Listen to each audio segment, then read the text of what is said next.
fade, but voices stay, laughing smiles along the way.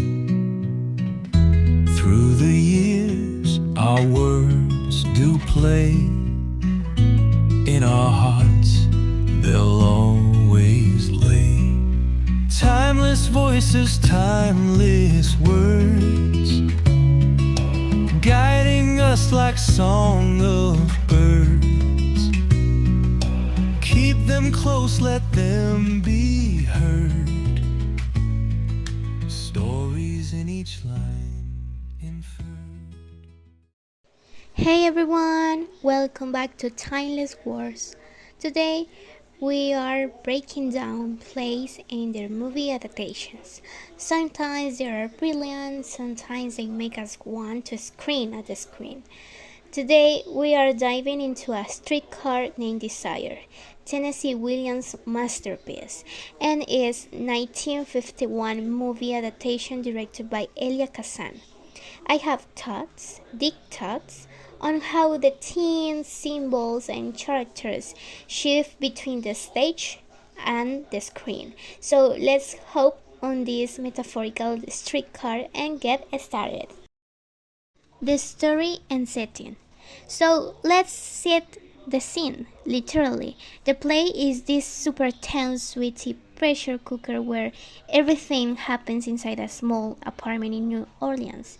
And that's intentional. The space is suffocating, mirroring how trapped Blanche, Stella, and even Stanley are in their situations.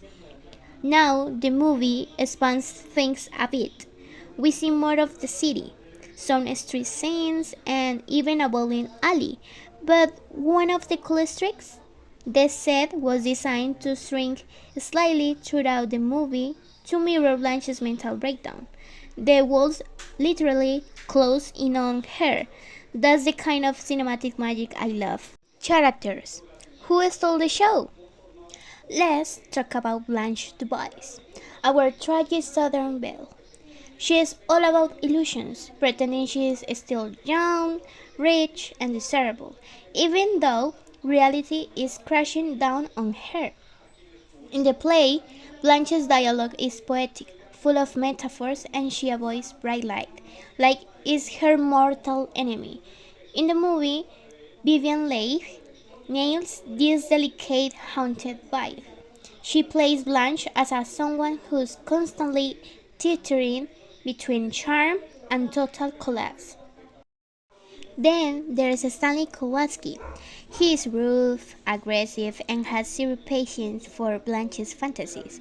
Is totally the opposite of Blanche, but I guess it is because of their difference in social status and obviously because he's a man. He is very macho, the normal theme of the time. In the play, he's already terrifying, but in the movie, we get Marlon Brandon. Young, sweet, intense Brandon. His Estella screen is like iconic, but it is his quiet moments that make him even scarier. You can feel like the tension every time he looks at Blanche like a predator sizing out his prey. And let's not forget Estella, the one caught between them. The movie makes her struggle a bit clearer. She is torn between her love for Stanley and her loyalty to Blanche, her sister. And we feel that tension more on the screen. Themes. Well, one of the biggest themes, illusion versus reality. Blanche lives in her fantasies. She needs them to survive, but Stanley he's all about harsh, ugly truth. The best example of this is that in the play, Blanche covers light bulbs with paper lanterns because she doesn't want people to see her aging face. And in the movie, this moment is even more brutal. Stanley literally rips the lantern off, exposing her. It's symbolic, dramatic, and honestly, just heartbreaking. Now, love in this story? Kind of. Yeah, it's not the fairy tale kind. It's like obsessive, destructive, and full by power struggles. For example, Blanche seeks love as an escape, but she repeatedly falls for the ground men, ones who take advantage of her. And Stella and Stanley's relationship is passionate but also violent. She excuses his outbursts and stays, believing that love and desire can overcome abuse. Is messy, uncountable, and honestly too real. And another thing related to toxic love, of course, is domestic abuse and control. Stanley is not just physically abusive, he's also emotionally and psychologically controlling too. In the play, for example, there's a scene where he hits Stella, and even though she runs away, she quickly forgives him and goes back. And in the movie, they tone it down because of censorship, but the power dynamic is still there. Every time Every time that Stella chooses Stanley over Blanche, it reinforces the cycle of abuse. And the last but not least, mental illness and trauma. Blanche is not just dramatic. As we know, she is mentally and emotionally unstable, and the story makes that painfully clear. She suffers from severe PTSD after her young husband's suicide, and every time she hears polka music is a trigger for her trauma. Throughout the play and movie, her delusions get worse until she completely breaks from reality. The final scene where she says, I have always depend on the kindness of strangers is devastating because it shows just how lost she is. And the last but no less important, mental illness and trauma. Blanche is not just dramatic. As we know, she is mentally and emotionally unstable, and the story makes that painfully clear. She suffers from severe PTSD, that means post traumatic stress disorder. That is a mental health condition that caused by an extremely stressful or terrifying event. For example, after her young husband's suicide, and every time she hears polka music is a trigger for her trauma.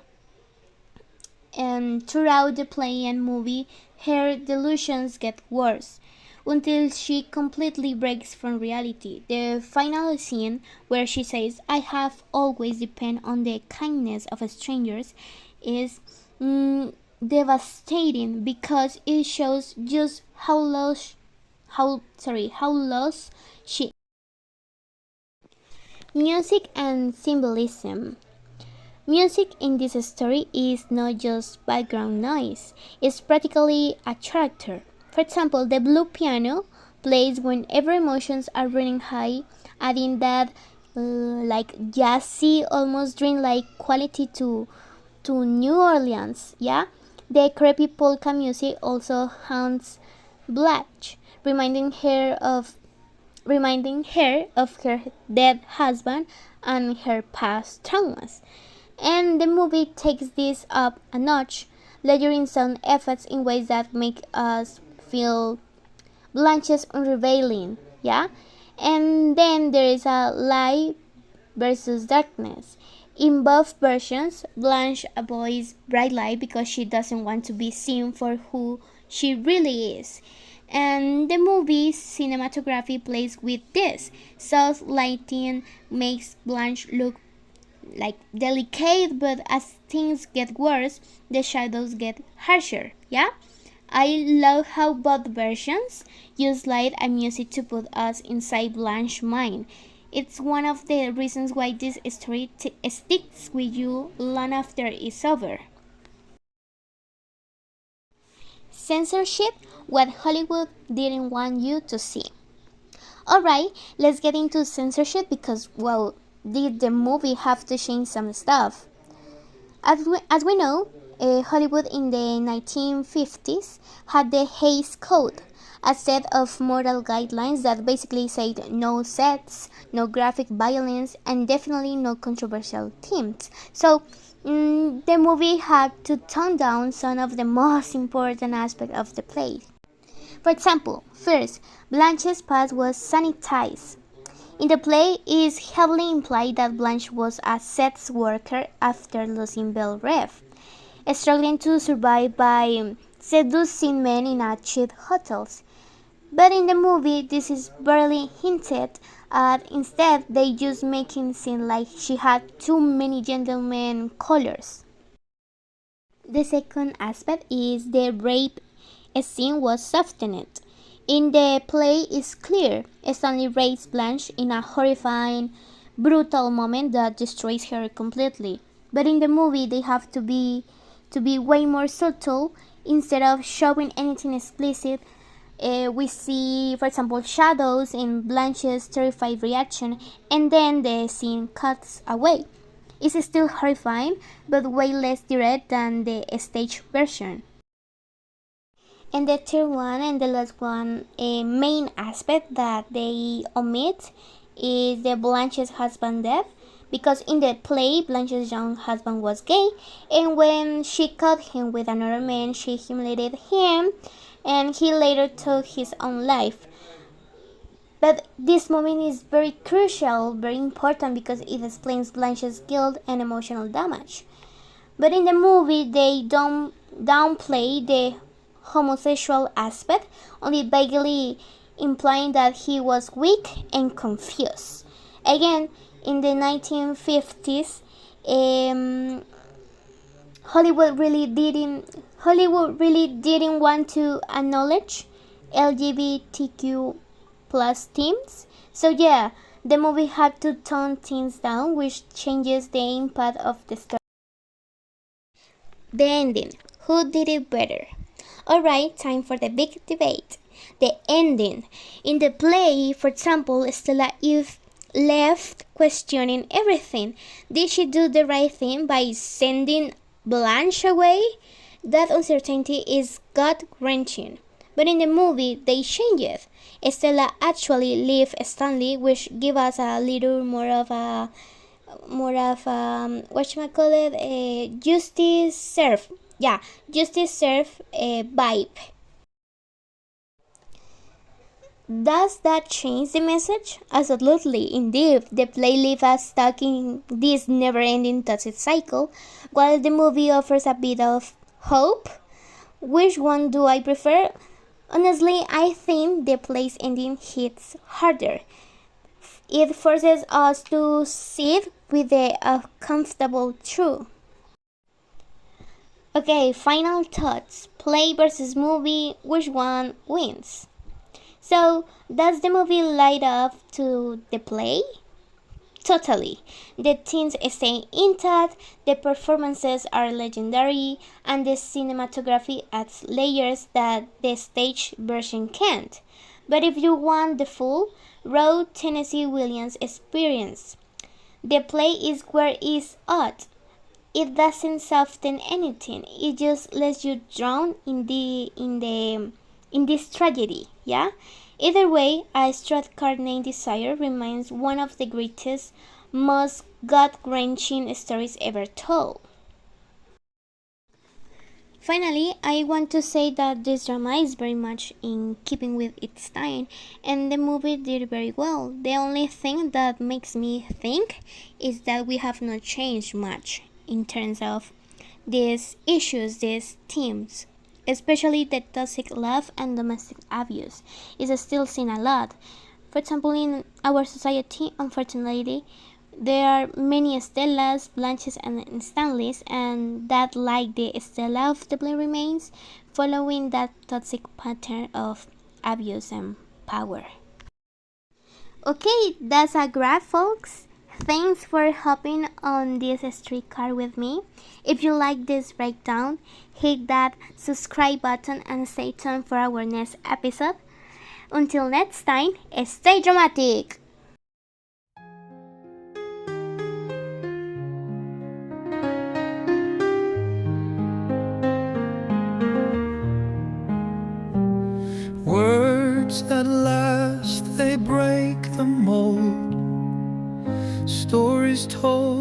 and secrets unfold. Echoes through the airwaves find moments here forever shine.